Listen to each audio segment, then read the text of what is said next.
Okay, so the head, it represents the significant leaders of the Mughal Empire and their accomplishments. So the first significant leader of the Mughal Empire was Babur. And along with establishing the Mughal Empire, Babur, he led several successful military conquests and also brought great fortune to his empire. The next significant leader of the Mughal Empire is Akbar. And Akbar ruled the Mughal Empire during its peak. And under his rule, the Mughal Empire became religiously tolerant. They had a strong centralized government and reached its greatest extent. The last significant leader of the Mughal Empire was Bahadur Shah II. And although he didn't have any major or significant accomplishments, he was a poet, musician, and calligrapher. Next is the legs. So the legs represent the labor system and economy of the Mughal Empire. So the Mughal Empire's economy mainly revolved around agriculture, its manufacturing industry, and its trade. So the Mughal Empire had a large amount of farms which produced opium, which was processed and then traded on the international market. And it also produced a large amount of handloom textiles, which were made for the Indian Ocean economy. And its labor systems, although it didn't have a single specific one, they employed a multitude of labor systems. And one of these is agrarian labor, which is where peasants cultivated land, which was either theirs or rented, and then paid a tax to their government or local monarch.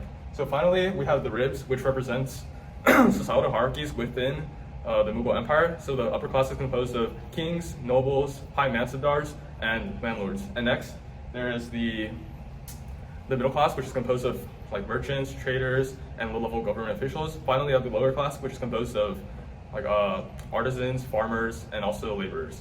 And small minority groups such as Hindus in Mughal empires, they were treated relatively well. They were given a lot of rights, such as the ability to gain government positions and practice their own religion.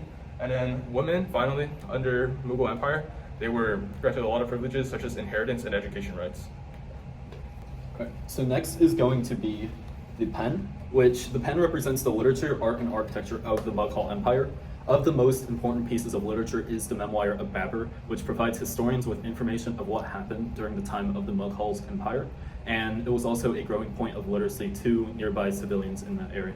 The most significant art piece made was the Mughal miniature portraits, which of the most important being the Hamzana, which is a portrait commissioned by Akbar that depicts the battles of Hamza, an Islamic poet who he went through. And the most significant piece of architecture that was created during the Mughal Empire was the Taj Mahal, which was built for Shah Jahan's late wife. Because he was able to build such a large structure for his wife's grave, this legitimized his power because of how big a structure he was able to make in real life. The autopsy is representing the fall of the Mughals, heavy taxes imposed on the impoverished farmers led to the decline of the Mughal economy. Local leaders who separated their territories from the central government weakened the Mughals' central power, and their fall ended up being the British East India Company, who they overthrew the Mughals during the Indian Mutiny.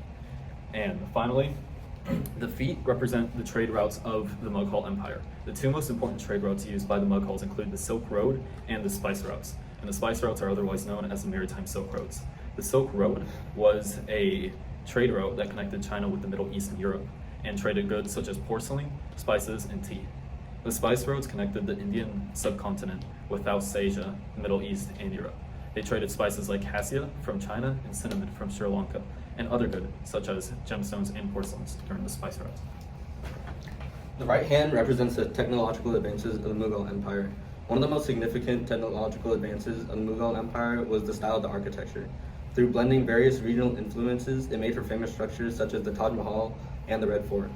They also had developments in making gunpowder weapons and production of steel. The heart represents religious beliefs. Although Akbar the Great was a Muslim, there were many Hindus in the area. So he used his power to make religious tolerance and integrate them into his administration.